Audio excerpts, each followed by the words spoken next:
Hi students, देखिए बेटा, आज हम जो टॉपिक कराने वाले हैं आपका, तो वो आज हमारा रहेगा जो हमारी 11th क्लास है उसकी सेकंड यूनिट है मोशन इन स्ट्रेट लाइन। सो इससे पहले वाली वीडियो में हमने पढ़ा कि मोशन होती क्या है, उसके बाद डिस्टेंस, डिस्प्लेसमेंट। सो आज हम आगे बढ़ते हैं। देखिए बेटा, नेक्स्ट टर्म जो होगी हमारी वो रहेगी स्पीड क्या होती है और वेलोसिटी क्या होती है। सो देखिए, आज हम डिस्कस करते हैं स्पीड के बारे में।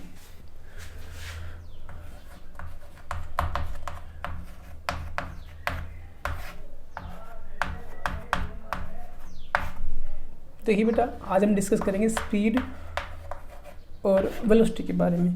तो देखिए, स्पीड क्या होती है। नॉर्मली हम बोल देते हैं कि भाई वो कार 60 किलोमीटर पर आवर की स्पीड पे चल रही है। लेकिन स्पीड होती क्या है? स्पीड होती है a body is said to be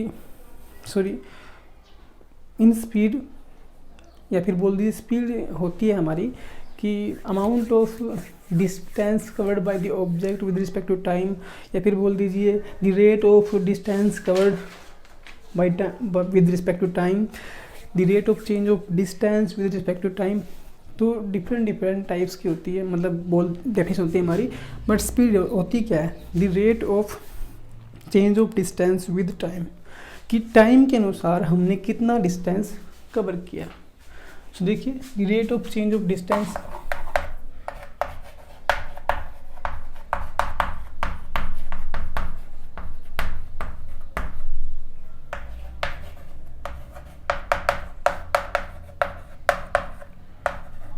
with time, time के अनुसार हम कितना डिस्टेंस कवर कर रहे हैं। जो भी ऑब्जेक्ट है हमारा, वो टाइम के अनुसार कितना डिस्टेंस कवर कर रहा है, उसको हम क्या बोल देंगे? स्पीड बोल देंगे। तो देखिए, स्पीड का फॉर्मूला होता है बेटा डिस्टेंस बाई टाइम। अब देखिए, ये तो हो गया इसका फॉर्मूला। उसके बाद इसकी ऐसा यूनिट क्या होती है? स्पीड की ऐसा यूनिट होती है मीटर पर सेकंड या फिर किलोमीटर पर आवर।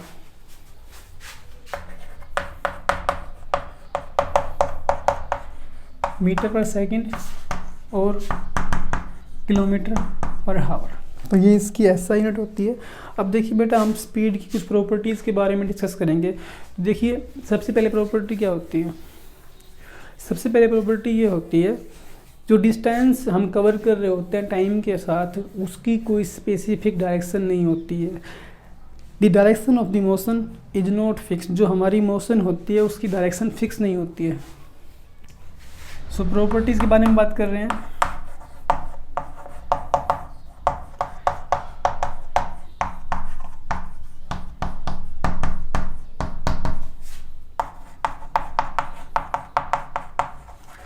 सो क्या बताया? जो हमारी मोशन है उसकी डायरेक्शन फिक्स नहीं है। उसके बाद जो हमारी स्पीड होती है वो एक स्केलर क्वांटिटी होती है।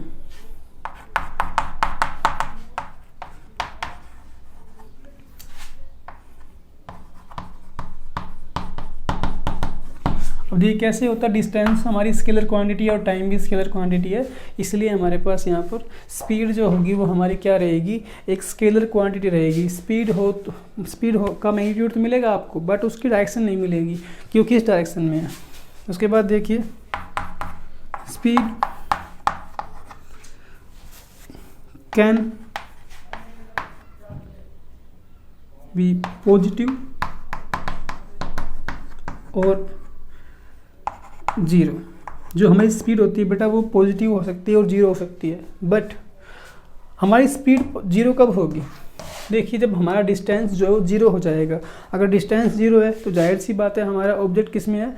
रेस्ट में है। टाइम के अनुसार वो अपना डिस्टेंस ट्रेवल नहीं कर पा रहा है। Speed can never be negative. हमें स्पीड कभी भी नेगेटिव नहीं मिलेगी। स्पीड की वैल्यू जो है वो नेगेटिव में कभी भी नहीं आएगी। ऑलवेज रिमेंबर, स्पीड एक स्केलर क्वांटिटी होती है।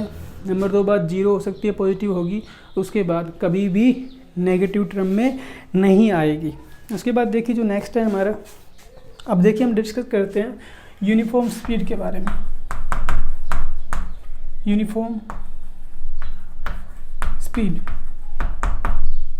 अब देखिए यूनिफॉर्म स्पीड क्या होगी। यूनिफॉर्म मोशन जो है उसके बारे में हम नेक्स्ट लेक्चर में डिस्कस करेंगे, उसको ग्राफ से रिप्रेजेंट करके दिखाएंगे कि ग्राफ में आप कैसे लोगे, ग्राफिकल मेथड भी उसका यूज होगा उसके अंदर। सो सिंपली बता रहे हैं हम अब यूनिफॉर्म स्पीड क्या होती है।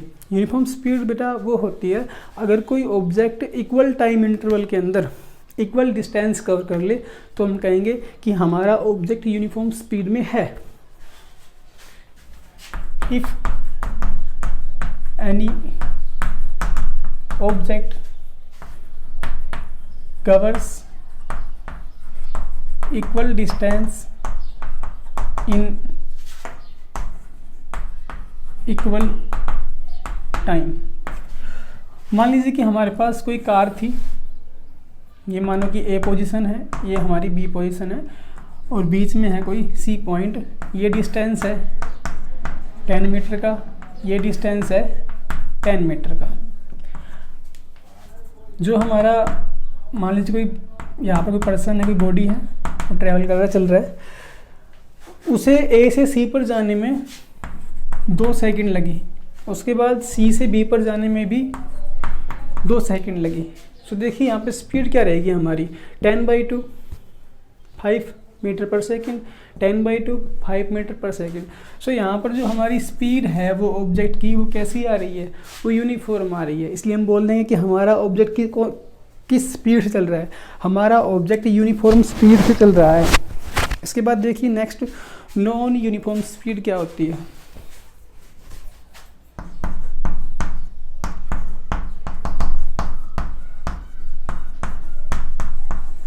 देखिए बेटा नॉन यूनिफॉर्म स्पीड क्या होगी अगर कोई ऑब्जेक्ट इक्वल डिस्टेंस को अनइक्वल टाइम में कवर कर ले या फिर अनइक्वल डिस्टेंस को इक्वल टाइम में कवर कर ले, तो हम कहेंगे कि हमारा जो ऑब्जेक्ट था उसकी स्पीड नॉन यूनिफॉर्म थी।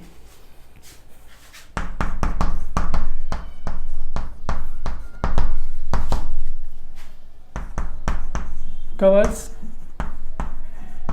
Equal distance in unequal time और unequal distance in equal time. So हम बोल देंगे कि हमारा ऑब्जेक्ट नॉन यूनिफॉर्म स्पीड के अंदर है। मोशन का भी यही होता है। मान लीजिए कि हमारे पास यहाँ पर कुछ इस तरीके से ये ए पॉइंट है, बी पॉइंट है, सी पॉइंट है। मान लीजिए यहाँ पर हमारे पास कोई कार थी,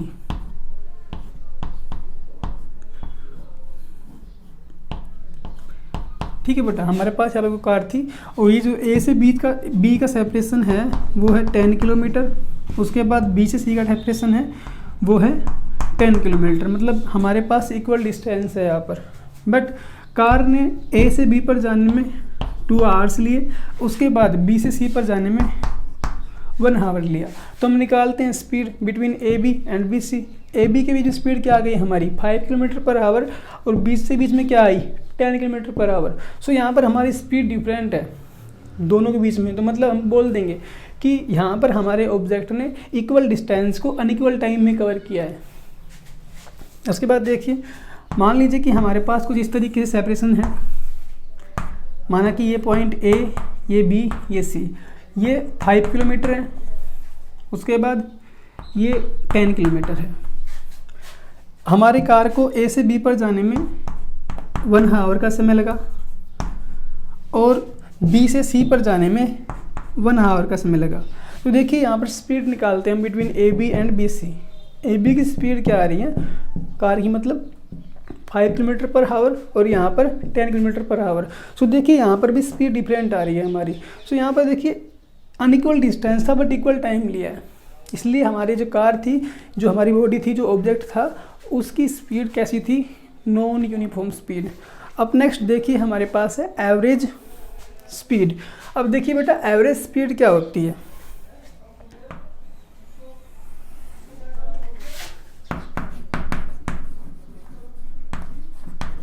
एवरेज स्पीड, देखिए बेटा एवरेज स्पीड होती क्या है, the total distance covered by the object divided by total time taken by the object. मतलब एक गिवन टाइम इंटरवल के अंदर उसने कितना टोटल डिस्टेंस ट्रेवल किया, उसको अगर हम टाइम से डिवाइड कर देते हैं तो वहाँ पर हमारे पास उसकी एवरेज स्पीड आ जाएगी। अब देखिए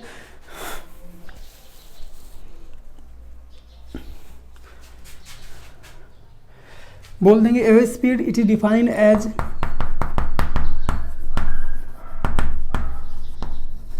the ratio of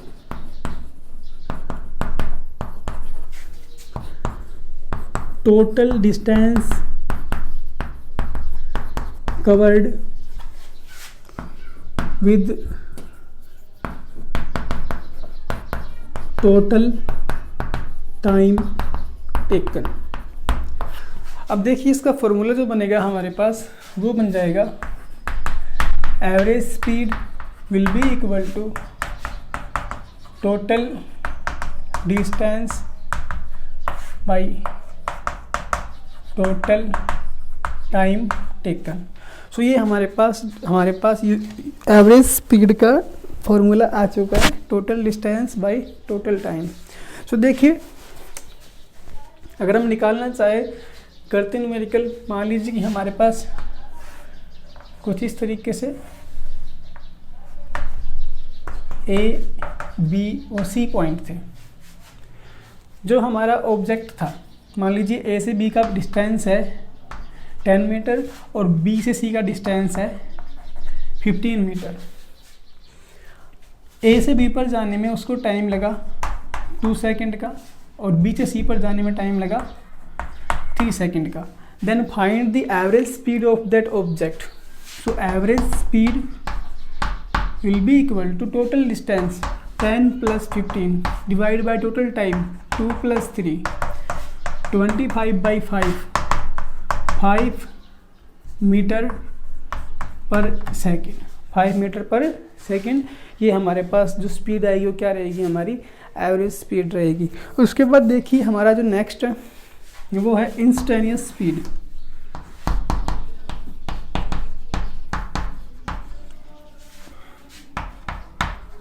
instantaneous speed देखिए बेटा होती क्या है। देखिए इंस्टेंटेनियस स्पीड वो होती है किसी भी एक टाइम इंस्टेंट के ऊपर हम बोल दें, किसी भी एक पर्टिकुलर पॉइंट पे बोल दें कि उस पॉइंट पे हमारी स्पीड क्या रही होगी। अब हम मान लेते हैं कि कोई ट्रेन है, वो इलाहाबाद से चली और उसे दिल्ली आना था, तो बीच में मान लो एक स्टॉपेज और है या फिर एक स्टेशन मान लेते हैं हम गाजियाबाद। सो जब हमारी ट्रेन इलाहाबाद से निकली तो उसकी स्पीड थी 60 किलोमीटर पर आवर और वो आफ्टर 3 आवर दिल्ली स्टेशन पहुंच चुकी है। Then tell what was the speed of train at Allahabad at Ghaziabad junction. तो बताइए कि गाजियाबाद जब हमारी ट्रेन निकल रही थी स्टेशन से तो उस टाइम पे उसकी स्पीड क्या थी। मान या फिर बोल दें कि कोई पोजीशन हमारे पास ए बी सी, हमें ए से सी पर जाना है और हमारी कार चल रही है इस टाइम की मतलब 15 मीटर पर सेकंड स्पीड से और टाइम लिया 25 second. Then what was the speed of car, what was the speed of object at point B. देखिए लिखते हैं instantaneous speed is equal to the instantaneous rate change of position with respect to time.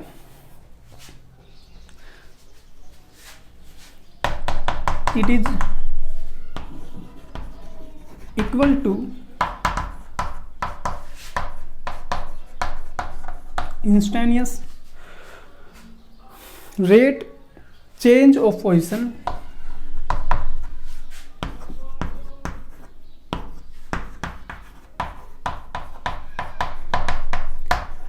with time। या फिर एक particular point पे बोल देंगे कि इस पर्टिकुलर पॉइंट पे उसकी स्पीड या उसने कितना डिस्टेंस ट्रेवल किया है, उसकी स्पीड कितनी रही होगी, तो उस इंस्टेंट पे जो हमारी स्पीड आएगी ना वो रहेगी हमारी क्या, instantaneous speed.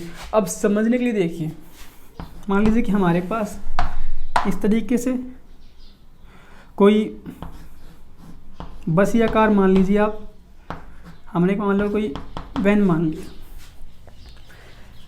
A B C, ए से सी का डिस्टेंस मान लिया हमने 50 किलोमीटर, ठीक है।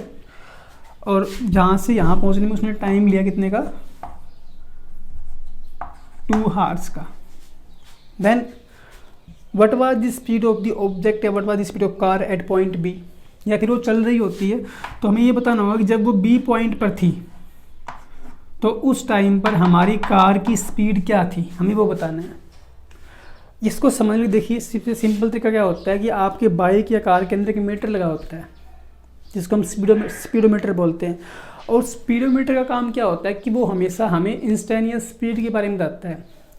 आप देख रहे होते हो उसके अंदर जो उसकी निडल होती है, मान लो आप बाइक चला रहे हो, उसकी निडल जो है वो 60 किलोमीटर पर है, तो वहाँ पर जाहिर है कि हम 60 किलोमीटर पर आवर की स्पीड से चल रहे हैं, वो हमारी उस टाइम की इंस्टेंटेनियस स्पीड थी। अब देखिए इसका फॉर्मूला क्या रहेगा, instantaneous speed will be equal to limit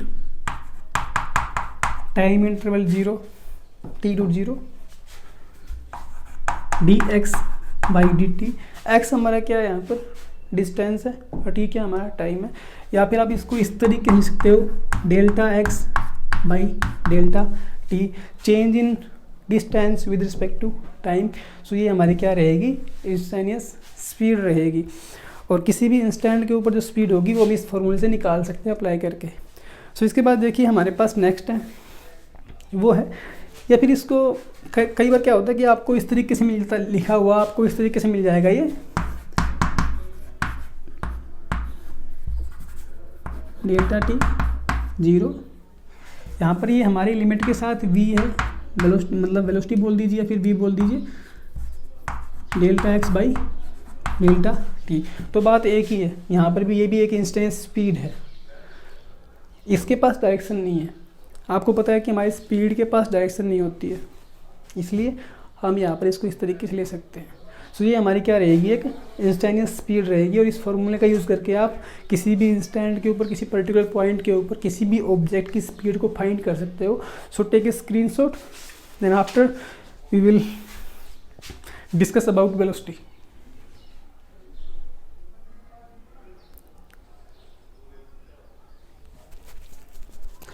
देखिए बेटा, अब हम डिस्कस करते हैं वेलोसिटी के बारे में कि वेलोसिटी होती क्या है। अब देखिए जहाँ पर हमारे पास डिस्टेंस था ना, वहाँ पर हम डिस्प्लेसमेंट ले लेंगे, तो वो हमारी क्या बन जाएगी, वेलोसिटी बन जाएगी।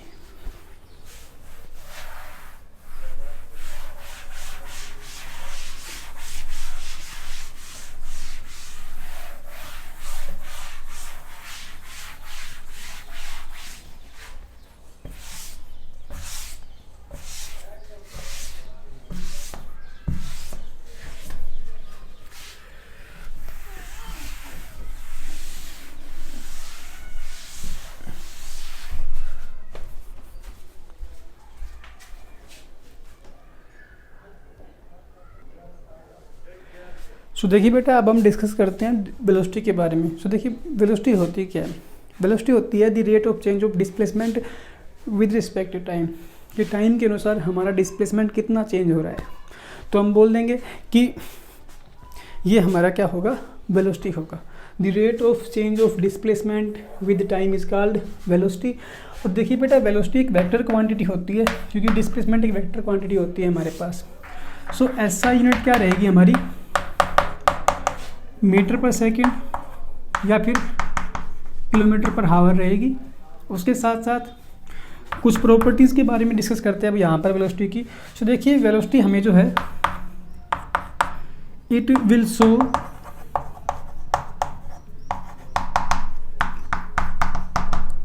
Direction of motion. वेलोसिटी हमें मोशन की डायरेक्शन के बारे में बताएगी, स्पीड नहीं बताती है। उसके बाद it is a vector quantity, velocity एक वेक्टर क्वांटिटी होती है, इसलिए इसके ऊपर एक एरो है। उसके बाद it can be zero, positive as well as negative. जो हमारी वेलोसिटी होती है वो पॉजिटिव होने के साथ साथ नेगेटिव भी हो सकती है। सो देखिए ये कुछ बेसिक पॉइंट्स थे हमारे वेलोसिटी के बारे में। वेलोसिटी हमें मोशन की डायरेक्शन देगी, वेक्टर क्वांटिटी है, जीरो भी हो सकती है, पॉजिटिव हो सकती है और साथ साथ नेगेटिव भी हो सकती है। उसके बाद देखिए बेटा हम अब डिस्कस करते हैं कि एवरेज वेलोसिटी क्या होती है और यूनिफॉर्म वेलोसिटी क्या होती है और नॉन यूनिफॉर्म वेलोसिटी क्या होती है। यूनिफॉर्म वेलोसिटी क्या रहेगी, देखिए uniform velocity if any object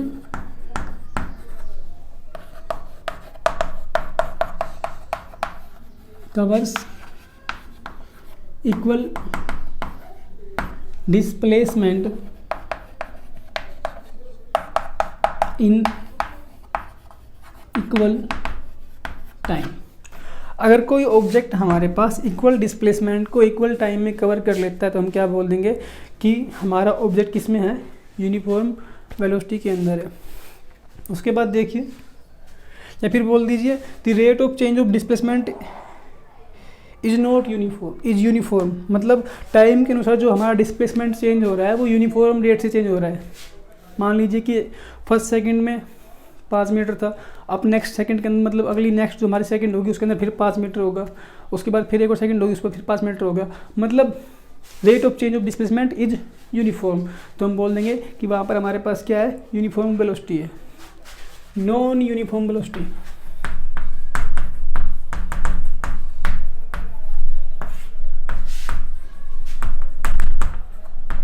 देखिए इसमें हम बोल सकते हैं if rate of change of displacement is not uniform, या फिर बोल दीजिए if any object cover equal distance in unequal time,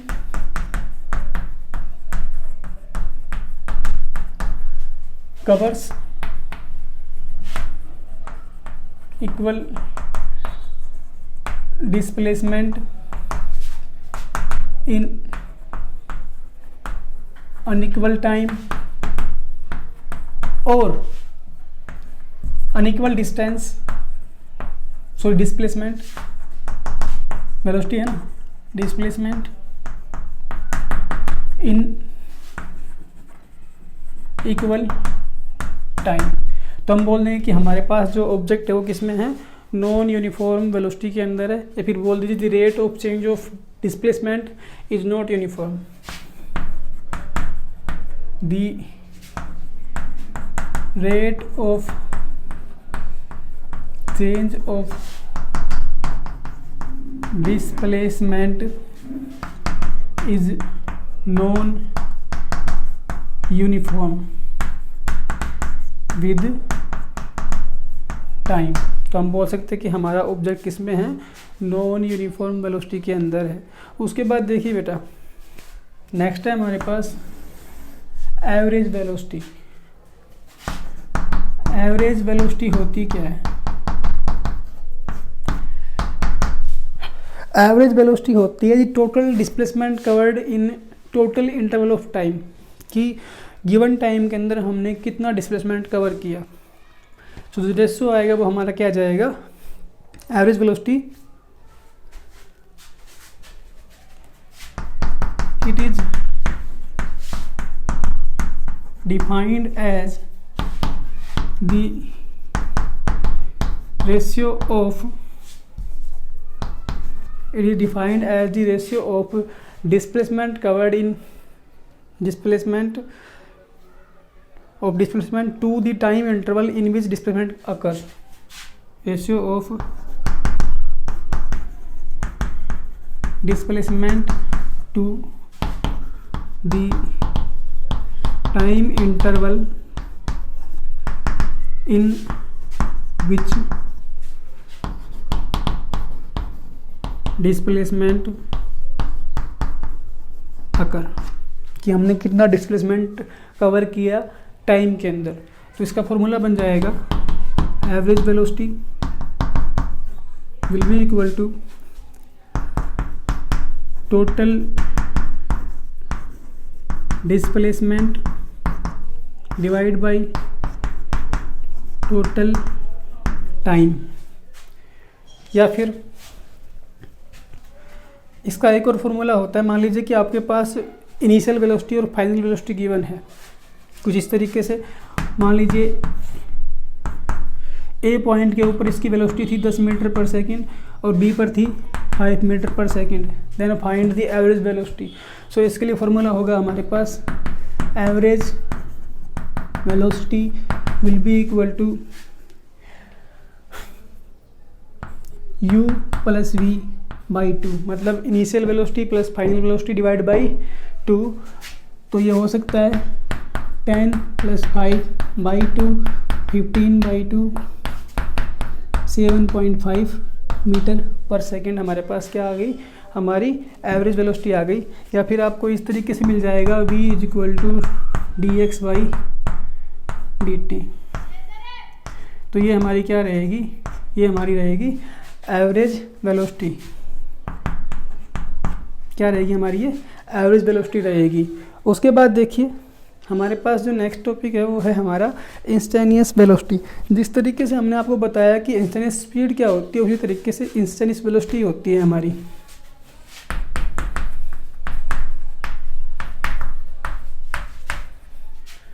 instantaneous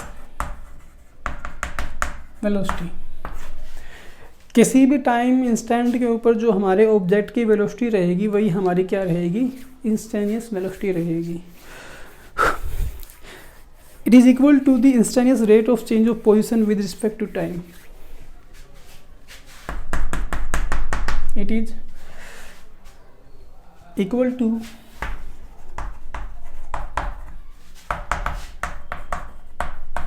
instantaneous rate of change of position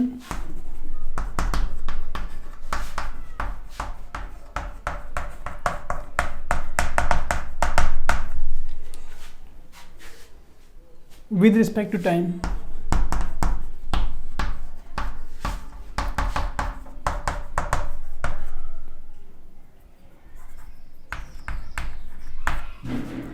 अब देखिए इसको हम डिनोट किससे कर सकते हैं, इसको हम डिनोट कर सकते हैं इस तरीके से, इंस्टेनियस, या फिर आपको इस तरीके से गिवन मिल सकता है लिमिट डेल्टा टी। यहाँ पर हम लिमिट अप्लाई कर देते हैं उस टाइम इंस्टेंट के ऊपर वेलोसिटी या स्पीड को निकालने के लिए। v will be equal to D X by D T, D X by D T. v will be equal to limit delta X by delta T. So ये हमारी क्या रहेगी, इंस्टेंटेनियस वेलोसिटी रहेगी। या फिर इस तरीके से मिल सकती है आपको ये given D X by D T, change in displacement with respect to time. मतलब उस इंस्टेंट के ऊपर हम टाइम की लिमिट अप्लाई कर देंगे तो हमारे पास जो है हमारी इंस्टेंटेनियस वेलोसिटी आ सकती है। तो ये बेटा होती है हमारी instantaneous velocity. So take a screenshot.